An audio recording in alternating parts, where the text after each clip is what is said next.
Bonjour, je m'appelle Philippe et j'habite au Luxembourg. J'ai 38 ans et je vais vous raconter mon témoignage, comment je suis venu à Jésus-Christ. Depuis que j'ai rencontré le Seigneur, je vis une histoire vraiment très forte avec le Seigneur. Et, euh, et je me suis toujours demandé, mais comment j'ai fait pour passer à côté de cette puissance? Comment j'ai fait pour passer à côté de cet amour? Comment j'ai fait pour toute ma vie, toute ma jeunesse, comment j'ai fait pour passer à côté de ce Dieu tellement merveilleux, tellement magnifique, ce Dieu voilà, qui me connaît. Et, euh, et dans la parole, dans Jean 14, verset 9, le Seigneur s'adresse à Philippe qui lui dit, mais ça fait longtemps que je suis avec toi, mais tu ne m'as pas connu.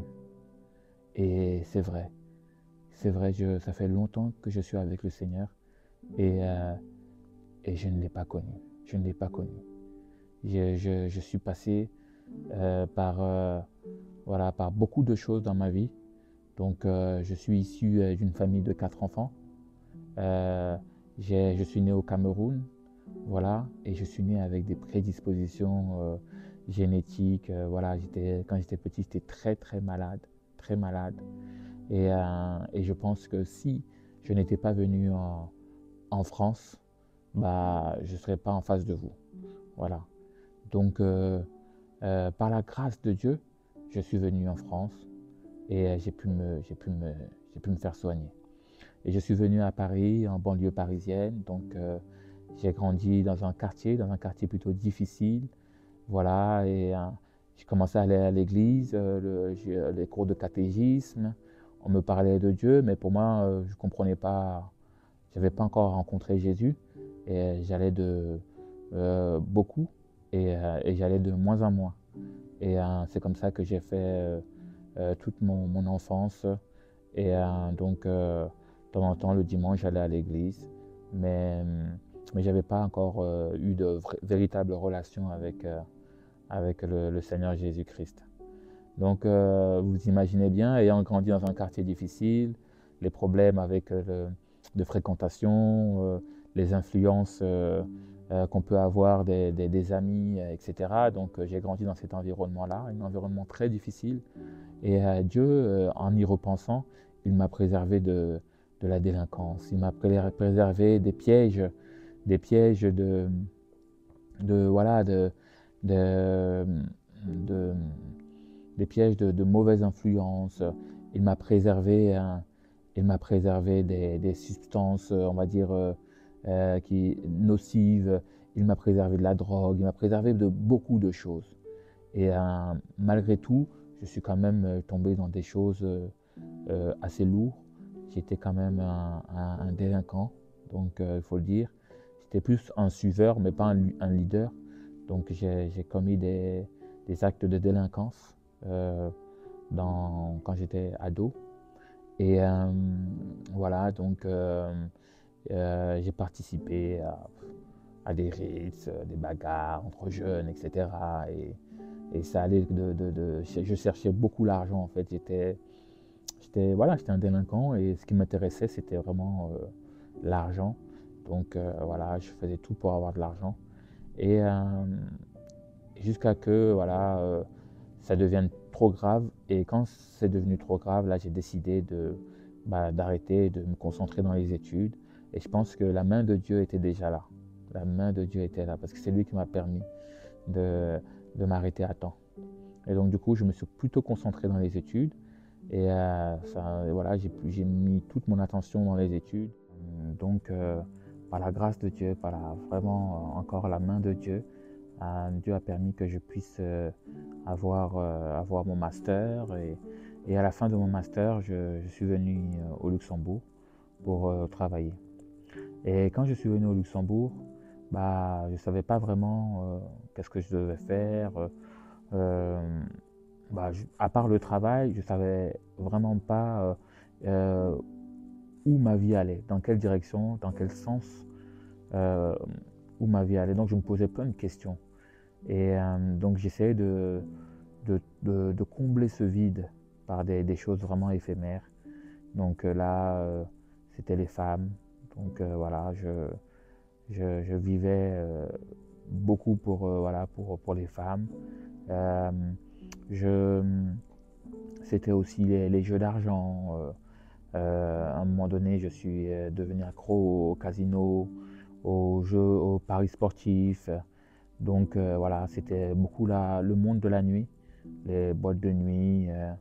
Voilà, donc c'était un peu le rythme de ma vie en dehors du travail. C'était vraiment les femmes, la nuit, l'alcool. euh, voilà, donc toutes ces choses vraiment éphémères. Et c'était aussi beaucoup les voyages. Donc pour combler le vide qui était en moi, je voyageais énormément. Et une des choses que, euh, je réfléchissais quand même, mais pourquoi je suis venu sur cette terre? Quel est mon but sur cette terre? Quel est, et je savais, parce que je croyais en Dieu, j'étais catholique, même si j'allais plus régulièrement à l'église, j'avais quand même une relation avec Dieu. Et dans tout ce que je faisais de vraiment, je me sentais vraiment pas bien devant Dieu. Je sentais que j'aimais Dieu, mais que ma vie ne reflétait pas l'amour que j'avais pour Dieu. J'aimais vraiment Dieu et de temps en temps, dans les moments difficiles, voilà, j'étais aussi malade, régulièrement malade. Cette maladie, elle m'a poursuivi vraiment jusqu'au Luxembourg. Je faisais régulièrement des hospitalisations, etc. Donc, chaque année, je faisais une ou deux hospitalisations. C'est une maladie qui m'a vraiment poursuivi, voilà, on peut dire qui m'a gâché ma vie.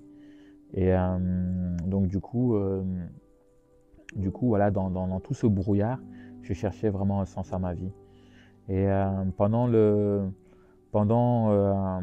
Covid, voilà, pendant le confinement, j'ai commencé à lire des livres de philosophie. Bon, j'avais déjà lu des livres de philosophie puisque je cherchais vraiment un sens dans ma vie, je cherchais un sens dans la philosophie, alors que je croyais en Dieu. Hein. J'étais vraiment, j'aimais vraiment Dieu et voilà. Et quand il y avait chaque situation difficile, pour mes études par exemple, je priais, demandais à Dieu qu'il m'aide pour mes études et c'est lui qui a permis que je puisse avoir mes études. Mais j'avais pas vraiment rencontrer Dieu. Donc ça fait que malgré que je croyais en Dieu, je vivais pas en accord avec ses principes et loin de là. Et donc du coup, pendant le confinement, j'ai vraiment posé la question à Dieu dans ma chambre. Je lui ai dit, si tu existes, je veux qu'il se révèle à moi. Je lui ai dit que je ne sais pas comment prier, je ne sais pas comment vivre avec ses principes. Voilà, qu'il se révèle à moi. Et, euh, et quand j'ai fait cette prière, ma vie a complètement changé le lendemain. Le lendemain de cette prière, j'ai commencé à vivre une véritable délivrance par rapport à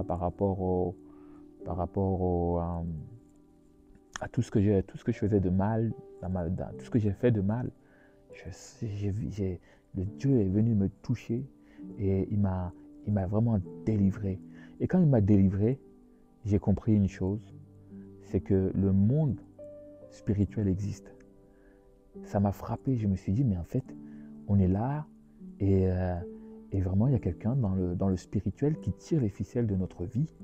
Et moi, j'ai dit non, plus hors de question. Plus jamais quelqu'un va tirer les ficelles de ma vie dans le spirituel. Et donc, c'était une vraie révélation que je donne complètement ma vie à Jésus et que je décide de marcher sincèrement et avec résolution avec lui. Voilà, donc le lendemain de cette prière, j'ai eu une véritable délivrance. J'ai eu soif de chercher le Seigneur. J'ai eu à cœur d'acheter une Bible. Et pour la première fois, j'ai lu la parole de A à Z. J'ai eu à cœur de trouver une église.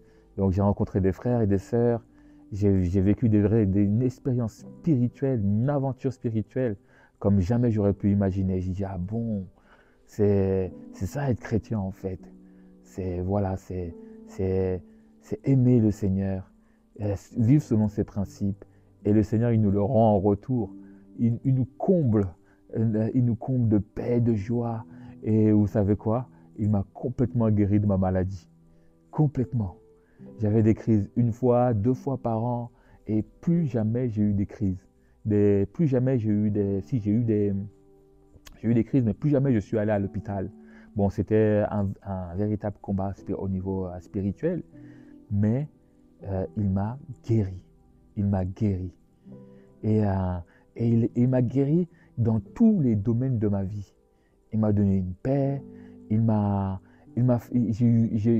j'avais soif de le connaître. Donc, je lisais beaucoup de livres et tout pour le connaître. J'avais soif de le connaître. Et maintenant, ce que je veux, c'est vraiment désirer le connaître, désirer le chercher et le connaître encore plus qu'avant, quoi. Et parce qu'en fait, il n'y a que du bien avec lui. Il y a rien de... Quand tu es avec lui, c'est juste le fait que tu es avec lui dans sa présence, et bah, tu ressens une joie, une paix. Et surtout, j'ai l'assurance d'être sauvé et de passer l'éternité avec lui, avec mon Seigneur. Et voilà, la prise de conscience que j'ai eue, c'est qu'il y a l'enfer. L'enfer existe vraiment. L'enfer existe vraiment. Quand il m'a délivré, j'ai vu ces esprits impurs, ces esprits mauvais. Voilà, je les ai combattus, mais pas par mes forces, par le Seigneur qui m'a délivré de tout ça. Et le monde spirituel existe vraiment. L'enfer existe vraiment. Les esprits mauvais existent vraiment. Et Dieu est au-dessus de tout. Dieu est au-dessus de tout. Dieu, quand tu marches avec Dieu, tu n'as plus aucune crainte. Ni aucune crainte pour ton avenir. Voilà, je sais que mon avenir est dans ses mains. Donc j'ai une confiance absolue que demain sera meilleur qu'hier. Donc voilà. Et maintenant, voilà, j'ai envie de le suivre, de le servir. Et je suis passionné de Dieu. J'ai envie que tout ce que j'ai pu vivre puisse servir à quelqu'un. J'ai envie d'être utile pour son royaume. J'ai envie voilà, j'ai envie de lui rendre. Je ne pourrai jamais lui rendre parce qu'il m'a tellement donné. Tellement donné. Je ne pourrai jamais lui rendre. Mais voilà, au moins, voilà, essayer de suivre ses principes et de l'aimer.